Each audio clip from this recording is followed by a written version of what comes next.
All right. Hey, everybody. I'm Alex Parker. I'm a product manager here at Replicated, and I'm going to give you all an update on the new embedded cluster that we're working on. And, I've had the opportunity to speak at pretty much every Replicon that we've had. And this is definitely one of the talks, one of the demos I'm most excited to get to give. So I'm excited to be able to show this to you all today and looking forward to hopefully a lot of you engaging with it in the future as well. So a little bit of overview here. Actually, you know what? I'm going to go ahead. I need to adjust my screen share. I realized for the demo, I'm going to have to share my whole desktop. So let me just switch over to the whole desktop here and keep going. So let's start with a little bit of an overview about what is the embedded cluster.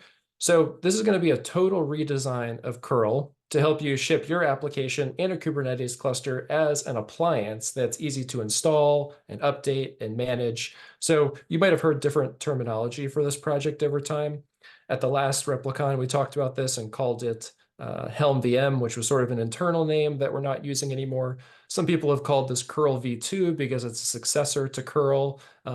Also, that's not terminology we're going to use just because it's not actually curl. It's a new repository, a new code base. We're sticking with the embedded cluster terminology, which is the terminology we've used to describe curl in the past because we're embedding the cluster with your application. So that's the terminology we're going to be using for this project moving forward. But it is a total sort of floor to ceiling redesign of curl, aiming to solve the same problem, but in a better way, being able to ship your application and a Kubernetes cluster together to your customers that don't have Kubernetes.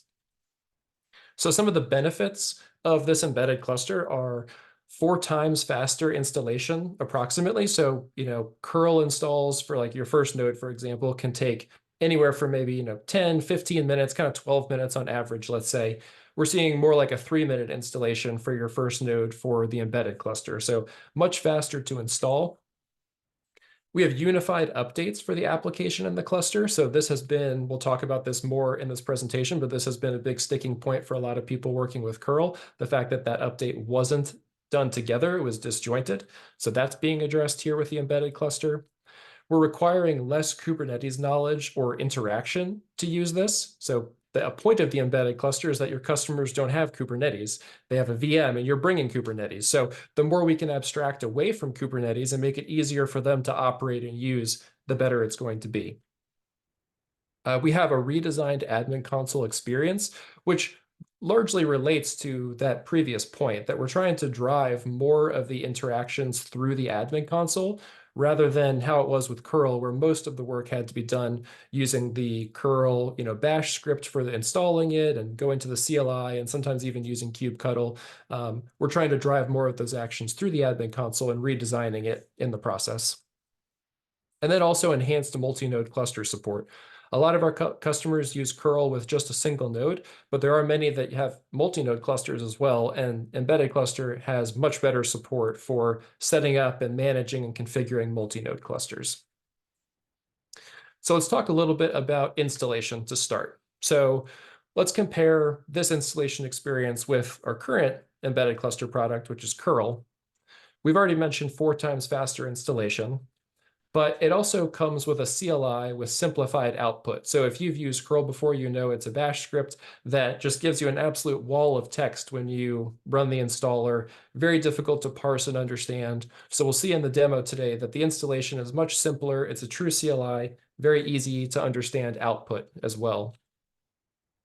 We're actually embedding the customer's license into the binary that they download to do the installation. So we're just removing that step where they need to download multiple different artifacts and then upload the license. We're just bringing all that together into the installer so they have a customer-specific installer that'll install the app using their license. Then we have this embedded cluster config for defining the cluster. So you could almost think of this as a replacement for the curl spec, the Kubernetes installer. That won't be used anymore with embedded cluster. Instead, you'll have this embedded cluster config that you use to define what the cluster is going to look like. And we'll kind of expand on this throughout this presentation, but also moving forward in the future with this project. But this is like a super basic embedded cluster config. And another change from curl is that all of the add-ons and add-on versions are baked into each release. So you can see here that I'm specifying embedded cluster version 1.28.2 plus EC2. So the 2 parts of that are basically saying first, this version of embedded cluster is going to install Kubernetes 1.28.2. And then the plus EC2 is like the embedded cluster version, basically. So this is our third release, start with 0, so 0, 1, 2. This is the third release of embedded cluster using version 1.28.2. And this release has particular add-ons and particular versions baked into it. So as opposed to curl, which was very piecemeal, you could pick which add-ons, which versions, etc. We've been, for a while, even with curl, moving in a more opinionated approach because it's just easier to test, support migrations, etc., with a more opinionated installer. So there will be a level of customizability, but we are being a bit more opinionated about which add-ons are included, which versions of those add-ons, etc. So let's jump into a demo of installation here. So I actually might just start by going to the terminal. I have a VM here, Alex Embedded Cluster 1. I've already downloaded my installer and it's available here. So Gitee is the binary. My application is Gitee in this case. So I'm just going to go ahead and run Gitee install and get this started. And it's going to prompt me for my admin console password. And then we're off to the races. So we'll come back and talk about this, but I'm just going to let that run in the background to get us started. Over here in the vendor portal, we'll go to our releases, and I'll look at the current release that I have promoted to my unstable channel. And this is just a normal COTS application. I've got, my config, I've got my pre-flights. If I have a Helm chart, so like I said, I'm deploying Gitee for this application. And then I've got my embedded cluster config. So we'll come back to roles a little bit later. But for now, you can see that this is pretty much just like what I showed in the slides a minute ago. I am specifying embedded cluster version 1.28.2 plus EC2. So that's the version of embedded cluster that I'm going to install.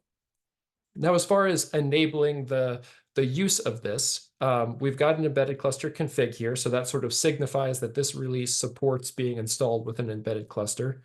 Right now, at least while this is in alpha, the way that you enable this is on a per customer basis with a license option.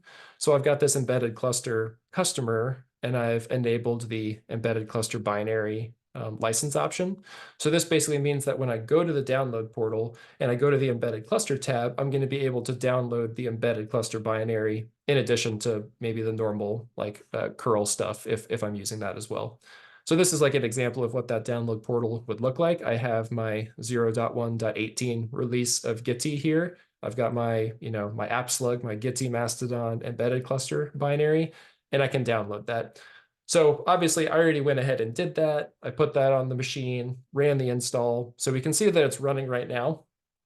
And we'll probably come back to this and kind of keep going with the slides and then check in on this when it's finished. But already you can see, we talked about the CLI with the simple output. If you're familiar with curl, this is such an improvement over just the massive amount of text that you're normally presented with when doing a curl installer. It's much more simplified. We'll see that there will be a very prominent admin console URL when this finishes. So this is going to be very helpful in just giving your customers the information that they need to get started and not overloading them with a lot of unnecessary information. So we'll come back to this in a moment once it's finished. And in the meantime, we'll talk a little bit about the redesigned admin console. So I said before that we're redesigning the admin console in part because we're trying to abstract further away from Kubernetes and help facilitate different workflows that an embedded cluster user is going to have. So on this redesigned admin console page, some of the things you're going to be able to do are view the cluster status. So we'll have a better ability to interact with the nodes in the cluster, the workloads in the cluster, et cetera, to be able to see what's available and ready, what's not, what the maybe memory and CPU utilization is, and just kind of dig into that information. We're really leaning into the fact that this is an appliance, that we're delivering both the cluster and the application together here. So the cluster really becomes a first-class citizen with the application in this world. So the cluster status is a key part of, is my application running? Because we're delivering that along with the app. So we're really trying to fold those two things together and not keep them separate, but say your app is running if the cluster's running, if the actual Kubernetes resources are running, et cetera. So we're trying to meld those things together and make that much more clear and more supportable and maintainable. We also have custom join commands. So if you're doing a multi-node cluster, today with curl, you're able to get join commands in the admin console, but we've made that even better with the embedded cluster. And it's customizable as well, depending on the types of nodes that you're going to add. So we'll mention that when we talk about our multi-node cluster support a little bit later on.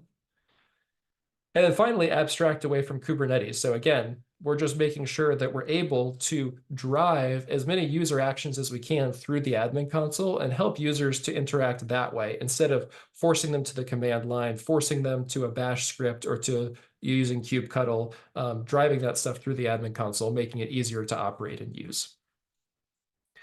So now let's jump back over to the installation, which hopefully is finished by now, and then we'll be able to take a look at the redesigned admin console as well.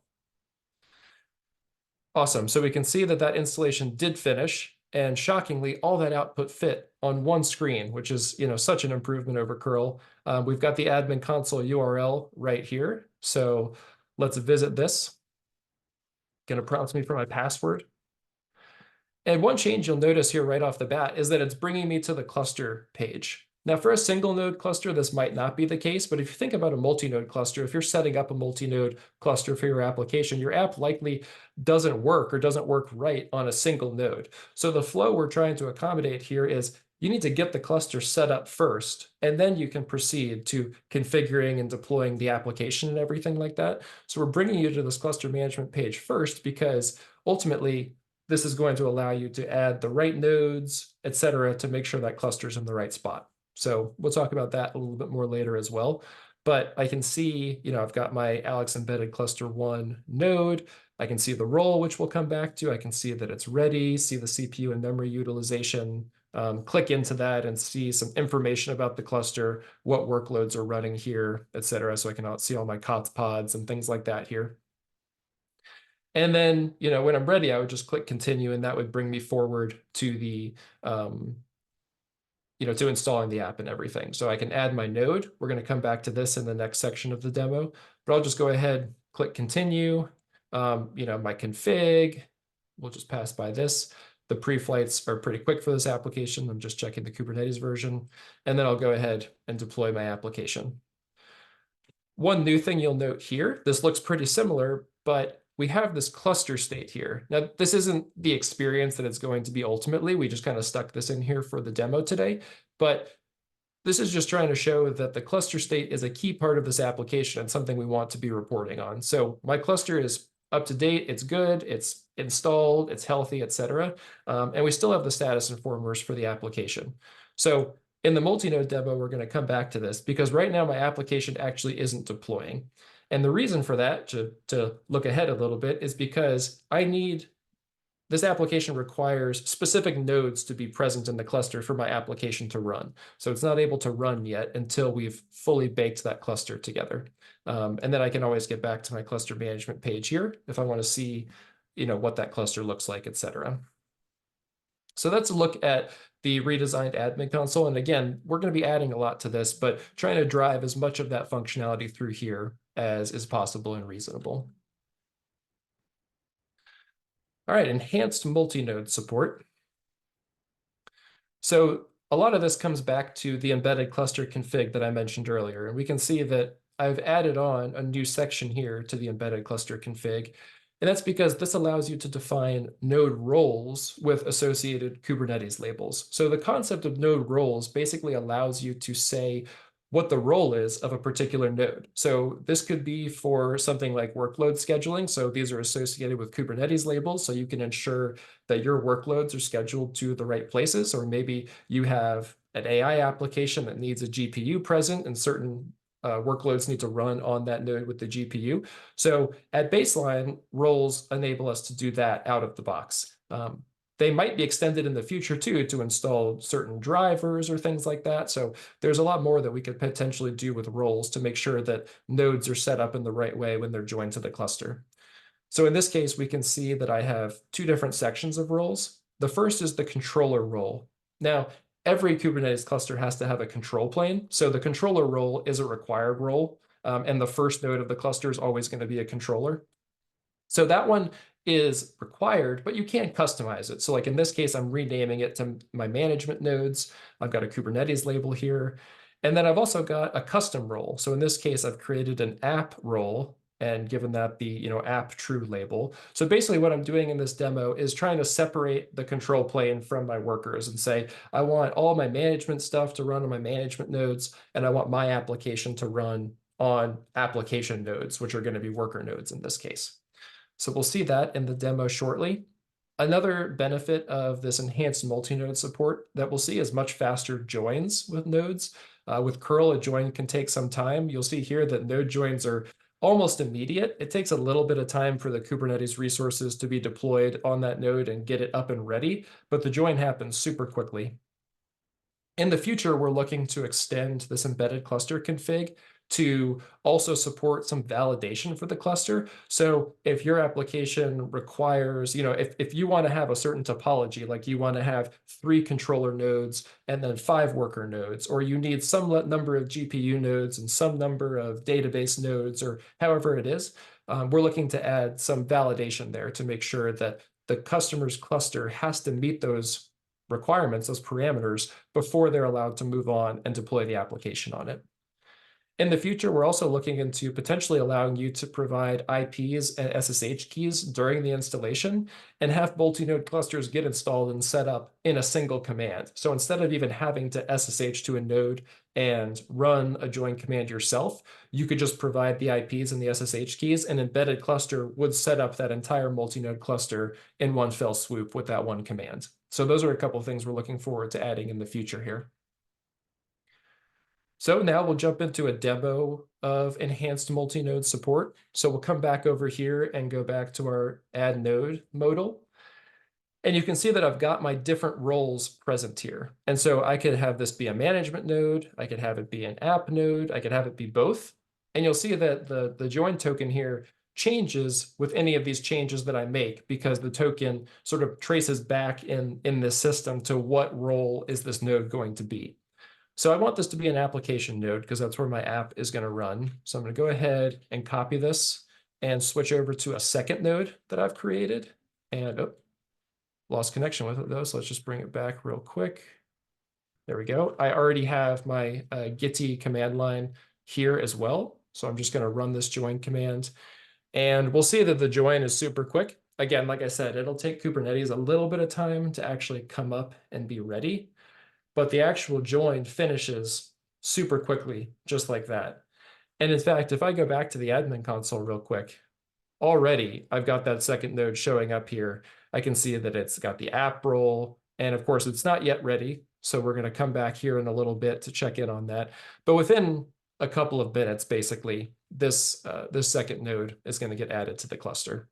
And of course, thinking back about how my application is set up, when we check back in, we should also see my app running, because we've constructed our app such that this Gitty deployment needs to run on one of those app nodes. So we should see that come up and running when we return to this in a couple of minutes. So now let's talk about unified updates. And I think that this is one of, so many of these things I'm excited about, but I think this is one of the biggest sort of step level improvements from the current curl experience.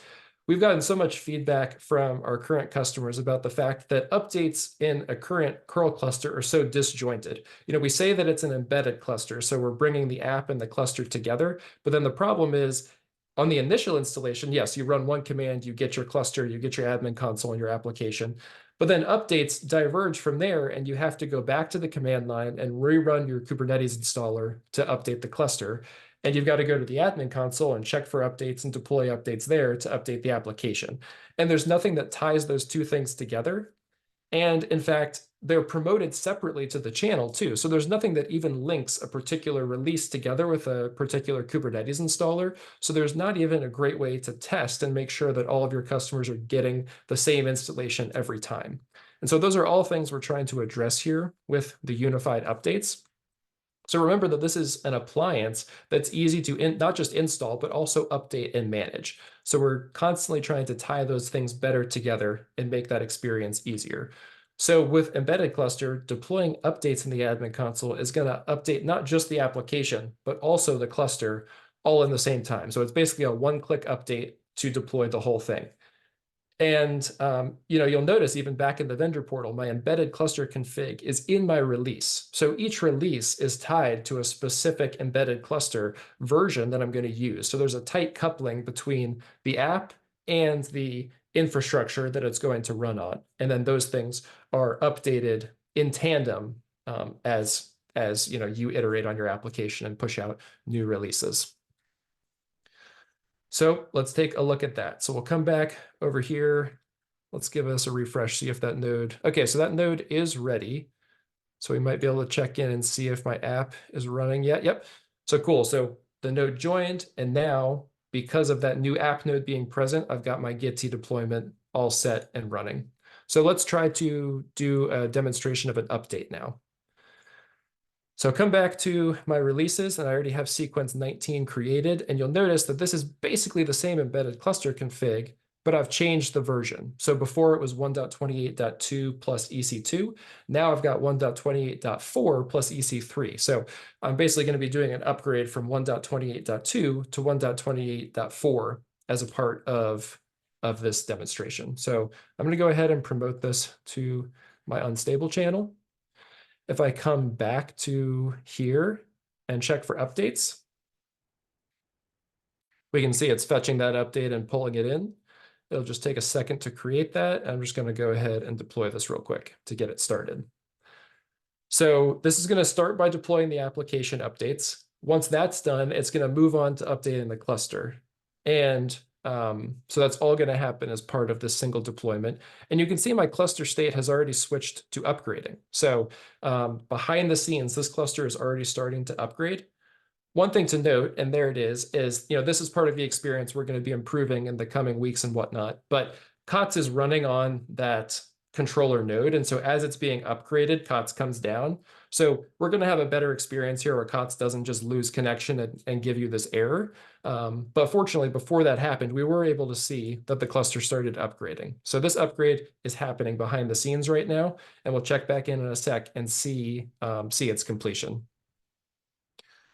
So just to give a little diagram overview of that process, again, this is very similar to what I just demoed, but we're in the vendor portal as a vendor. We've got this release 1.0.0, create a new release 1.0.1, and it's basically the same, but I'm just changing that embedded cluster config version from 128.2 to 128.4.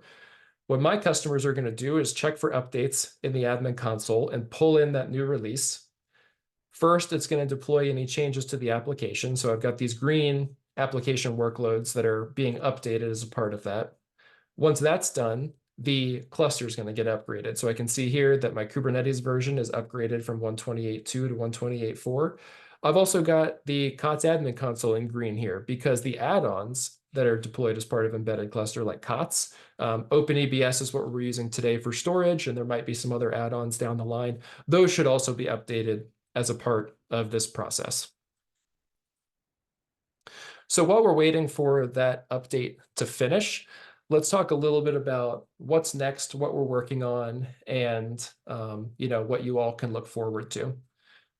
So a couple of the things that we're immediately working on right now are we're working on finishing up these one-click updates, and specifically we need to update add-ons like COTS when updating the cluster. So when we go back to the demo, we'll see that the version of COTS didn't necessarily get updated as a part of that one-click update. Only the Kubernetes version did. So we have successfully upgraded the underlying Kubernetes version. What we're working on is updating these add-ons like COTS and OpenEBS as a part of that update. So those are deployed as Helm charts today. And so we're just working on getting those Helm charts to update appropriately when you click the deploy button. We're also adding support for removing a node from the cluster from the admin console. So if you think about curl today, one, there's definitely no way to do this from the admin console, but there's really not a perfectly productized reset script for curl that's really supported. So if you're, for example, developing and you're setting up a curl cluster, a multi-node curl cluster, or even a single node, and something goes wrong, there's not a great and reliable way to reset that VM to scratch and then reinstall. So a lot of the times what people end up doing is just deleting that VM, provisioning a new one, and then deploying on that one. And you just end up in this crazy process of having to deprovision and reprovision VMs because there's not, with curl, a good and reliable way to reset that VM back to baseline. So we're looking to really address that from the beginning with embedded cluster. So you'll be able to remove a node from the cluster. It's going to totally get cleaned up and reset back to its original state. And that would allow you to then, let's say you made a mistake or you're developing, just add that node back in with different roles or whatever it is that you're trying to do. And that should just work. And then again, able to do all of that from the admin console. We are anticipating moving this to beta around the end of the year. So kind of this functionality that I've demonstrated today, from creating your release, defining your cluster, installing that cluster, using node roles if you're doing a multi-node cluster, and then updating your application and your cluster in tandem. That's sort of the baseline functionality we have for this beta. And we've already got a couple different customers that we're working with who are testing this out and working on that and giving us some feedback. But at that point, we feel like it's already ready to be tested, and lots of people are testing it. But at that point, we've really got the core functionality to really be able to iterate on your application on the embedded cluster and make sure that it works appropriately. So if you're interested in trying this out, testing it, definitely let us know, because we're definitely looking for vendors that are interested in using this and getting started with it. Like I said, we've already got some people using it and giving us some good feedback, but we're always looking for more. I think this is a massive improvement over our current embedded cluster, so I know a lot of people are really excited about it. We have some, I would say, unofficial documentation. It's official in that I wrote it, but it's not on our doc site. It's just a Google Doc right now while we're in the alpha phase. So that should help you get started. But we're definitely happy to help you get started, do a working session together, whatever it takes to help you get going and answer any questions that you might have. And ultimately, your input can help to shape our roadmap and what we prioritize next. And before we wrap up and jump back to the demo to see how that upgrade went, I wanted to mention that with embedded cluster, one of the key things here is that we are going to support migrations from curl to this new embedded cluster. So that's definitely something we're working on. It's not, while this isn't curl v2, it's not the next generation of curl exactly. We are going to support migrations from one to the next. So it's not something where you're going to be stuck having to do fresh installs and move over, hopefully. Also, we see a path to be able to migrate people who have been customers with us for a while and are using the native scheduler and be able to migrate native instances over to this new embedded cluster. And so that's another thing we're excited about. And if you've got native instances and are interested in that, definitely let us know, because that's another migration path that we're looking to work on. So let's check back in here real quick. It looks like I've got access to this again. So COTS has obviously come up. So it looks like my my management node has been updated already. So that one's ready. So I can come in here and observe that the Kubernetes version is now 1.28.4, which is awesome. And then, oh, there you go. Now the second node is also available. So that's 1.28.4 as well. And probably, the workloads are still coming up here. Well, it looks like they're all running. So my Gitty application should be running. So this status informer should be updating momentarily to show that the application is updated. So as a final point, I think that experience is, there we go, it's ready. So that experience is something we're looking to update here and make better, so that that update doesn't feel so disjointed. You're not getting cut off and then brought back in here. We're looking to have more of a pipeline for that deployment where you can kind of monitor the progress without it being interrupted. So with that, let's turn it over to any questions we might have. I know Chris has been monitoring the chat, so if there's anything you want to answer publicly or let me know about, Chris, feel free to do that. Yep, I think we've been answering everything kind of in line, but if there's anybody else that wants to type another one in, or if there was a question you wanted more detail on, feel free to either unmute or put it in chat.